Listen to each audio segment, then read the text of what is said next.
Olá, meus queridos, sejam todos bem-vindos a mais uma aula. Eu sou a professora Adriana Cabral, do Componente de História, e te convido a acompanhar comigo o objeto e detalhamento de nossa aula. Temos então aí a aula de número 17, objeto de conhecimento, povos indígenas originários do atual território brasileiros e seus hábitos culturais e sociais, detalhamento, teoria asiática, teoria malaio-polinésia e teoria australiana. Então, vamos perpassar por essas partes então das teorias de povoamento. Acompanhem comigo.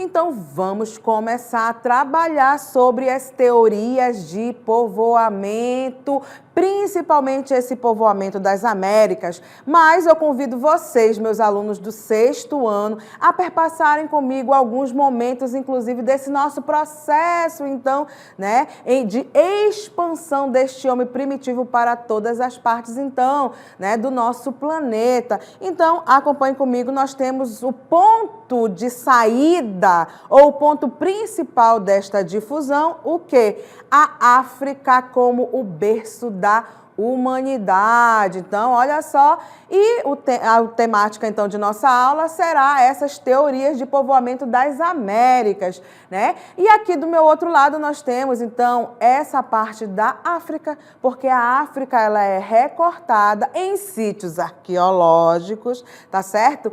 Para quê? Para a gente poder, então, desvendar como que esses primeiros hominídeos, eles começaram, então, a sair deste continente africano e a habitar, então, outras localidades muito longe desse ponto de partida, que é, então, o continente africano. E lembrando por que esse continente africano, ele é, então, professor, esse ponto de partida?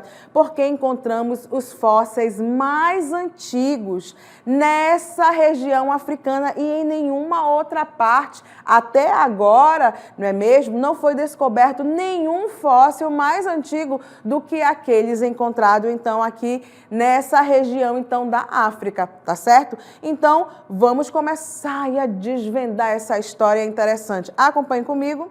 Nós temos, olha só que bonitinho aqui, o fóssil Lucy. E aí eu lembro para vocês, então, que Lucy, ele é, então, o quê? Um fóssil de um Australopithecus, Então, esse Australopithecus, ele não pertence ao gênero Homo. Ele andava, então, sobre os 2 pés, tinha o corpo coberto de pelos e o cérebro muito pequeno.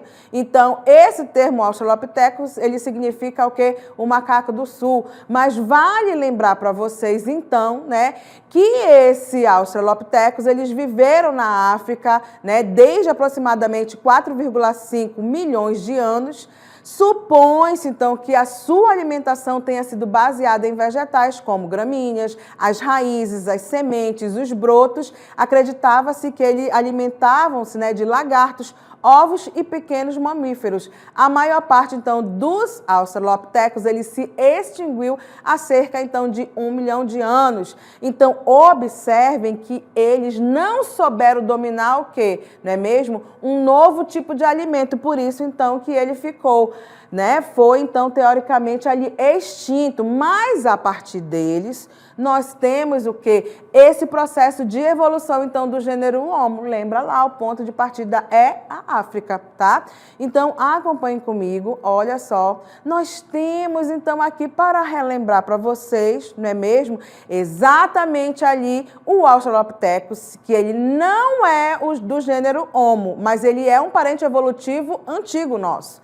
Mas, em compensação, olha que bonitinho, nós temos o Homo habilis, tá? Então, o Homo habilis, ele tinha o cérebro um pouco maior do que o Australopithecus e foi o primeiro a fazer o quê?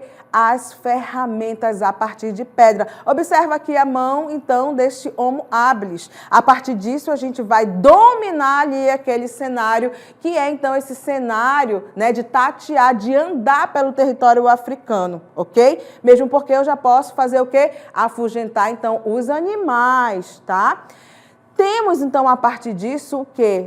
O surgimento de uma nova espécie, que é o quê? o Homo erectus, olha ele chegando muito lindo. Então, lembra lá, toda vez que vocês observarem, lembrarem do Homo erectus, domínio do fogo. Olha a tocha aí na mão dele.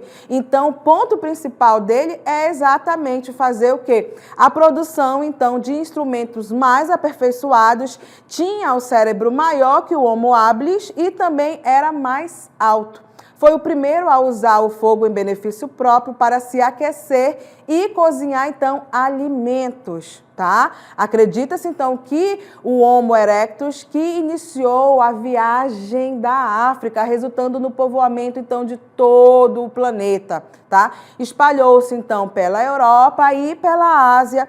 Foram encontrados fósseis, então, de Homo erectus na ilha de Java, no Oceano Índico, e depois aonde, professora? Na Alemanha e na China. Então, observa, com o domínio do fogo, a gente vai para regiões mais longínquas. Lembra lá, é este homem dominando o meio até se espalhar, então, por todas as partes do planeta, tá certo? Então, olha só, aparecendo, então, agora, nós temos, então, quem? Né? O maravilhoso Homo neanderthalensis. Olha que bonitinho aqui. A gente tem, então, esse homem das cavernas. Então, esse homem, ele surgiu na região de frio, na era glacial. Por isso, olha só, ele já tem ali a tocha, ele já tem esse domínio do fogo. Ele pode ir para regiões onde é mais o quê? Frio. Tá certo? Embora ele fosse mais baixo, era muito parecido com os homens de hoje. Foi provavelmente, então, aí o primeiro a ter o hábito de enterrar os mortos, indicando aí, segundo alguns historiadores, uma preocupação com essa vida após a morte. Ele era capaz de fabricar utensílios de pedra mais trabalhados e já possuía, olha que lindinho aqui, o domínio do fogo. Exatamente por isso, então, a gente consegue ir para regiões que antes a gente não podia, as regiões mais geladas, porque com fogo a gente consegue o quê? A gente consegue se aquecer, né? E, claro, afugentar animais maiores, tá certo? E nós temos também, nesse nosso processo de evolução, o quê? Nós temos, então, o Homo sapiens. Olha só que bonitinho.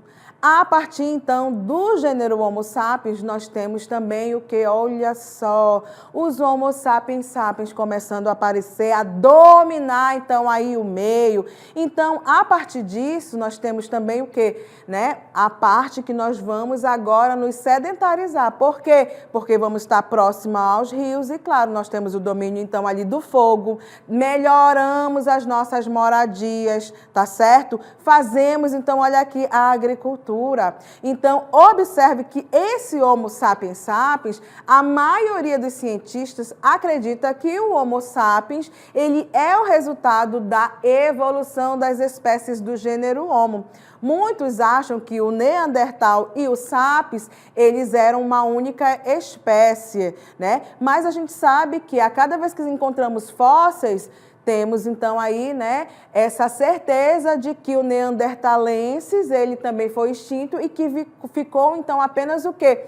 Essa denominação que é do homem moderno, o Homo sapiens sapiens, é o nosso poder de sapientização. Por isso que a gente, então, domina o meio, sai dessa África e vai, então, para outras regiões. Olha só que interessante. Então, olha só, para a gente continuar, então, não é mesmo, essa nossa aventura em busca, então, né, de povoar outras localidades, vocês têm, então, aqui o ponto principal que foi a África, depois a gente vai, então, para a Europa, para a Ásia, passamos o Estreito de Bering, tá? Que é, então, aí essa confluência e a gente vem, então, para essas partes das Américas, tá certo? Mas é claro que nós temos, então, algumas teorias que vão explicar como que este hominídeo, ele chega, então, para essas partes aqui das Américas. Então, observem aqui nesta imagem que esse homem primitivo, ele vai, então, perpassando para várias partes, então, né, de regiões longe, então, das essa África, tá certo? Inclusive, vocês estão vendo aqui alguns barquinhos também. Por quê? Porque há várias teorias, então, para dizer como que esse hominídeo ele chegou, então, a outras partes, então, né, das regiões fora, então, dessa África. Acompanhem comigo. Trago para vocês, inclusive, agora o quê? Uma música que é a Amazônia Quaternária, tá? Que ele vai exatamente falar sobre esses primeiros hominídeos, esses primeiros primitivos que chegaram, então, a essa parte, então, das Américas, que é, então, o nosso continente, tá?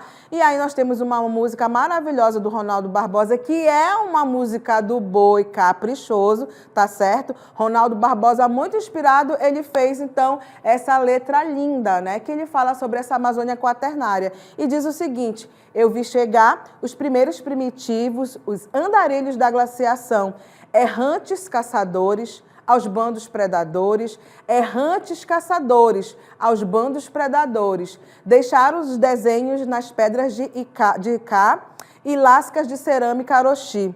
Para onde eles foram, restaram-me as pontas de pedras, usadas nas lanças como armas de caça ou de guerra. Amazônia Quaternária, pré-histórica dos grandes animais. E a partir, então, desta Amazônia Quaternária, vocês podem ver ali, não é mesmo, que ele já dá algumas características, então, desses homens primitivos, tá certo? Então, eles passam para cá através da última glaciação e, claro, que eles também deixam ali o quê? Não é mesmo? As pontas de pedras que a gente, então, encontra ao fazer aí, né, essa busca, então, por sítios arqueológicos, tentando desvendar o quê? Essa nossa história, né, desses primeiros, então, primitivos, desses primeiros hominídeos, então, que vieram para essa parte das Américas. Por isso, olha como essa música, ela é uma música de boi, mas ela é uma música muito bonita porque ela retrata características, não é mesmo, desses primeiros hominídeos, então, que chegam às Américas. Tá? Então, vamos falar agora sobre essas teorias do povoamento das Américas. Acompanhem comigo. Temos, então, aqui, né, as pesquisas do século XX, eles tentam desvendar como a América ela foi habitada. Mostram que os primeiros povoadores da América chegaram ao continente a pé, pelo Estreito de Bering, ponto mais próximo entre a Ásia e a América, que quando se congela pode ser ainda atravessado desta forma, né? Os indícios mais concretos atualmente existentes mostram que levas migratórias passaram por essa rota entre 15.000 e 10.000 antes de Cristo. Então, novamente, trago aqui para vocês, para relembrar, que é a teoria, né, uma das teorias mais aceitas, é exatamente essa passagem pelo Estreito de Bering.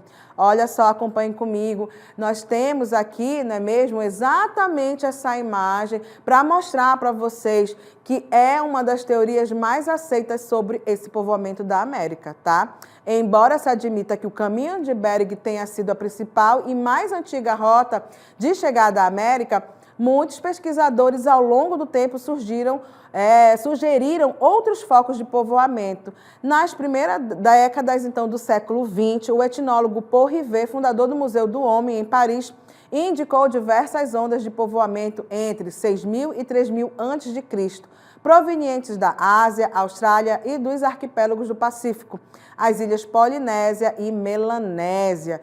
Mas nós temos, então, que dizer para vocês, né, que apesar de ter essas divergências, né, essa do Estreito de Bering, ela é uma das mais aceitas, porque, lembra, quando a gente fala que eles iam em bandos, isso significa que famílias iriam, não que todo mundo ia junto. Por isso que a gente tem, então, o surgimento de outras teorias, porque se umas poderiam ir a pé, outras poderiam ir em barcos primitivos. Por que não? Já que não passaram todos juntos. Deu para entender? Então, por isso, essa diversificação, então, de quê? Né? De teorias para o povoamento, então, da América, sendo que a mais aceita continua sendo essa do Estreito de Bering, mas vamos continuar, então, a falar um pouco melhor, não é mesmo, sobre essas teorias.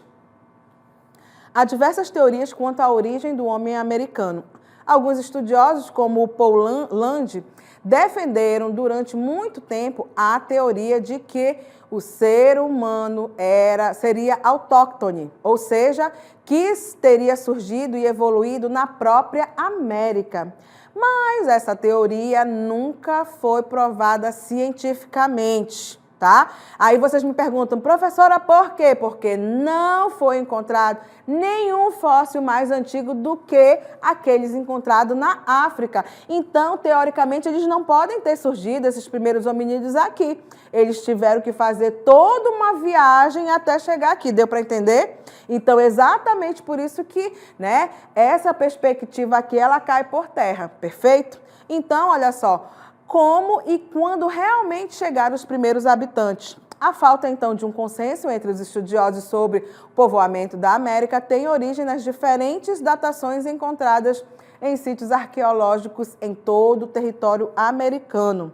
Estas diferentes datações encontradas em pontos tão distantes da América são motivos de controvérsia nas discussões sobre a origem do homem americano. Apesar de admitir que o caminho de Bering tenha sido a principal e mais antiga rota de chegada à América, muitos pesquisadores ao longo do tempo surgiram, né, com outros focos de povoamento, tá? E aí vocês entendem que foram, então, em bandos em diversos momentos que esses primeiros hominídeos chegaram, então, para as Américas. Por isso que eu mostro para vocês agora, olha que foto linda. Essa é uma comparação entre uma mulher lá, né, da Ásia, uma mongol, tá? Então, nós temos aqui, ó, um homem mongol e uma mulher Yanomami juntamente com uma criança. Então, observa as semelhanças que vocês veem aí na telinha de vocês. Olhinhos puxados, não é mesmo? A cor da pele bem parecida, né? E até mesmo, né, vamos dizer assim, esse corte de cabelo, tá? Que é teoricamente então peculiar de cada uma das sociedades. Então, observa que temos características muito parecidas, tá? Então, olha só, e hoje, no entanto, a maioria dos pesquisadores admite a teoria alóctone, isto é, né, de que os primeiros povoadores chegaram à América vindos de outros continentes como a Ásia. A hipótese de que o homem americano é proveniente da Ásia seria então o que? A teoria asiática. Ela é reforçada pelas grandes semelhanças entre os indígenas americanos e os mongóis. Então, vocês observem aí essas características, então, né, bem parecidas, tá certo? E a gente tem, então, aí essa chegada, então, dos primeiros seres humanos na América se deu provavelmente através dessas diferentes rotas migratórias. A teoria mais aceita do povoamento do continente afirma que levas de seres humanos passaram da Ásia para a América, em várias ondas migratórias, através, então, aí, lembra novamente do Estreito de Bering, tá? Essas migrações ocorreram durante a última glaciação, né? Durante a glaciação, quando houve grande acúmulo de gelo sobre a superfície da Terra. Formou ali uma passagem e, claro, então, a gente, teoricamente, passa, né? Exatamente por isso, olha que VTzinho bonitinho nós temos aí, mostrando para vocês. Então, essa parte do Estreito de Bering, tá certo? Então, lembra lá, nesse período, devido ao baixo nível dos mares e o congelamento das águas, formou-se, então, esse caminho, né, terrestre, natural, que possibilitou, então, essa travessia. Então, olha que bonitinho o Estreito de Bering, em ondas migratórias, bandos que passaram, tá certo? De um local para o outro, chega, então, aí a povoar, então, essas Américas, tá certo? Vamos, então, agora falar um pouco sobre as descobertas arqueológicas e as suas múltiplas histórias. Acompanhe, né? Por muito tempo, acreditou-se, então, que o povoamento da América, ele foi tardio. Essa hipótese também é conhecida como teoria clássica do povoamento da América ou modelo Clovis. É fato, então, que os estudiosos do povoamento das Américas afirmam que os primeiros habitantes do continente, eles eram caçadores e coletores. Para a arqueologia, eles pertencem ao chamado Paleolítico Superior ou Idade da Pedra Lascada, tá? Então, trago para vocês, olha só que bonitinho, né? Estou aqui exatamente para mostrar para vocês imagens de algumas, né, pedras, né, que foram esculpidas, e aí a gente tem então, né, esses deixados arqueológicos que foram então encontrados para a gente começar então a trabalhar esse modelo Clovis, tá? Então, os Clovis, considerados em meados do século XX a cultura indígena mais antiga da América, usavam uma técnica de entalhe de pedra bastante aprimorada para caçar a fauna gigante que existia na Idade do Gelo, com ferramentas que hoje conhecemos como as pontas de Clovis. Então, olha que lindeza, né? Então, observem como que eles faziam, né, exatamente essas pontas para afugentar, para matar animais. Ou, claro, né, até mesmo para tirar a pele. Lembra lá, era do gelo, a gente precisa então se proteger. Temos o domínio do fogo, mas também precisamos do quê? Né, de peles de animais para nos proteger. Então, percebam a importância também, né, desses deixados, dessas pontas de Clovis. Por quê? Porque a gente precisa caçar e, claro, a gente também precisa, não é mesmo, da pele, então, desses animais. Olha a importância, né, desses achados arqueológicos. Vamos continuar. Alguns pesquisadores identificam outras rotas migratórias, como a malaio-polinésia e a australiana, que afirmam, então, que o homem chegou à América através do Oceano Pacífico, fazendo escalas em suas ilhas. Essas sucessivas ondas migratórias podem justificar a diversidade cultural e linguística na América. No entanto, nenhuma dessas hipóteses podem ser comprovadas, como ocorreu com a passagem de Bering. E aí eu falo para vocês, não é mesmo, por que a gente pode, por exemplo, dizer que eles vieram então em barcos, passando de ilhas em ilhas. E por que, por exemplo, é tão difícil da gente fazer essa comprovação científica de que eles vinham em barcos primitivos, não é mesmo? Porque muitos dos achados, às vezes, eles estão ali no oceano.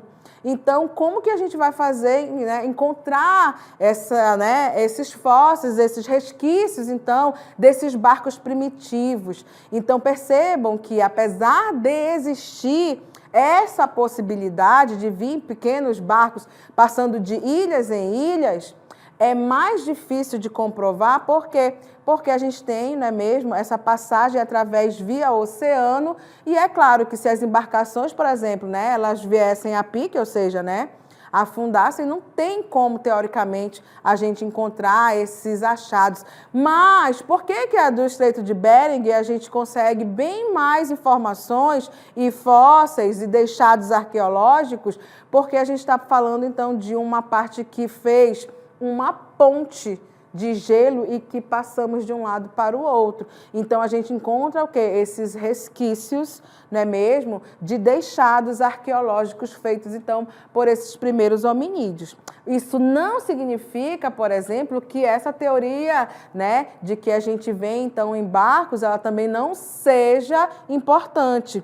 Ela é importante, inclusive, para a gente ficar pensando, né, como que esses primeiros hominídeos chegaram para essa parte, então, das Américas. Então, perceba que aquele trabalho do historiador, do arqueólogo, de realmente pensar, né, e, ao mesmo tempo, quando encontra algum achado arqueológico, começar, então, a fazer esse quebra-cabeça desse nosso processo, então, de expansão desse hominídeo para todas as partes, então, do planeta e, principalmente, para essa nossa região, que é, então, as Américas.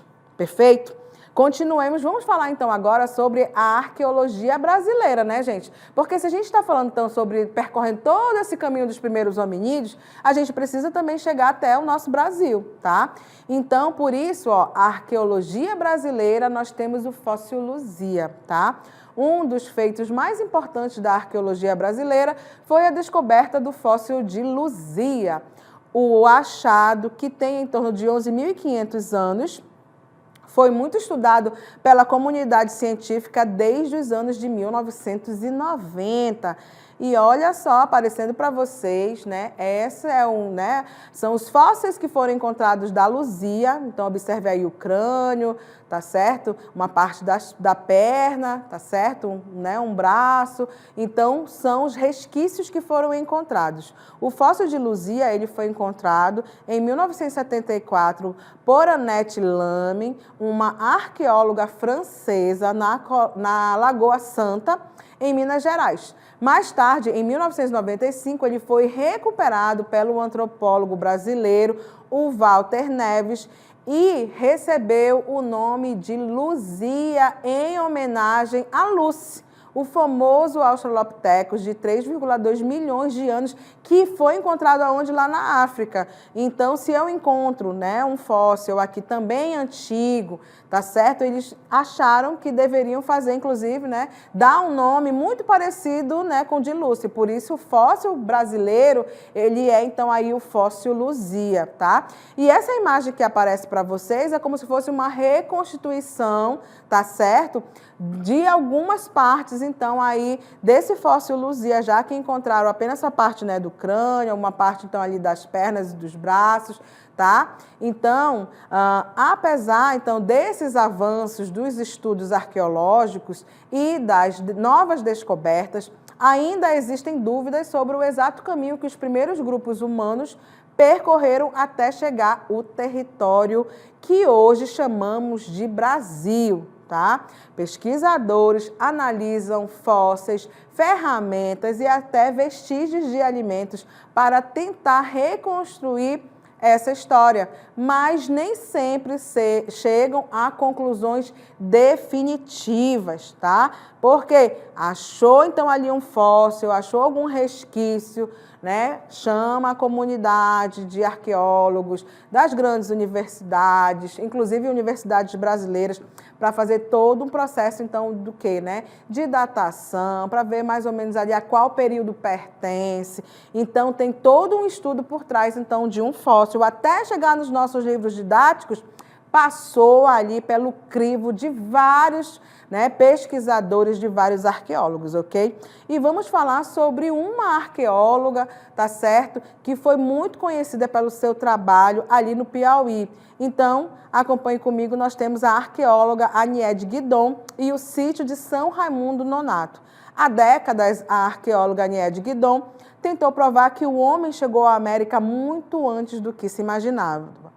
Formada na Universidade Sorbonne, na França, essa paulista de Jaú se mudou em 1992 para a cidade de São Raimundo Nonato para estudar a vida dos primeiros habitantes do Brasil e hoje famoso Parque Nacional da Serra da Capivara, lá no Piauí. Então, nós temos a imagem da Aniede Guidon, que inclusive ela faleceu este ano, no início do ano, Então, faz bem recente. Se eu não me engano, se não for no início desse ano, foi no final do ano passado, tá? Mas significa o quê? Que ela fez ali um grande trabalho. Inclusive, eu estou nesta imagem aqui para mostrar para vocês um pouco do que é, então, esse Parque da Serra da Capivara, porque aqui foram encontrados vários desenhos rupestres, tá certo? Então, exatamente por isso, olha só essa passarela, porque pode ser visitado por turistas, só que a gente, teoricamente, tem que ter todo o cuidado. Por quê? Porque a gente não pode mexer, não é mesmo, nas pinturas rupestres. Elas são, teoricamente, tombadas, pelo IPHAN, que é o órgão aí responsável, pelos sítios arqueológicos brasileiros, inclusive de fazer a conservação, E, claro, as universidades também, elas têm também esse trabalho de fazer datações e, claro, estudar, então, essas pinturas que foram encontradas. Então, é uma área que tem cerca de 600 sítios arqueológicos, com paredões repletos de pinturas rupestres e outros vestígios, como ferramentas de pedra lascadas, fósseis e urnas funerárias, tá? Nos últimos 2 anos, a datação de pinturas rupestres no parque, com cerca de 35 mil anos, e de dentes humanos de 15 mil anos atrás, promete, então, sacudir o estudo da chegada do homem à América. Então, observe a importância não é mesmo? De ter essas datações, tá certo? Então, quando a gente, lembrando para vocês, quando a gente encontra, né, um fóssil, uma pintura rupestre, tá certo? Uma urna funerária, precisamos fazer, então, todo esse processo de datação, de chamar os arqueólogos realmente, historiadores, antropólogos, para fazer todo esse processo, né, de estudo. Ok? Então, percebam aí que, ao falar sobre essas teorias de migrações para a América, nós tivemos que fazer todo um perpasse, desde lá da África, que é o ponto principal de saída, até chegarmos, então, aqui no Brasil, com essa perspectiva, né, de encontrarmos sítios arqueológicos. E aqui a gente fala muito desse trabalho, né, grandioso, então, da Niede Guidon, que foi uma grande arqueóloga brasileira. Queridos, atingi o meu objetivo, que era trabalhar exatamente essas teorias, né, de povoamento das Américas, e por aqui a professora se despede.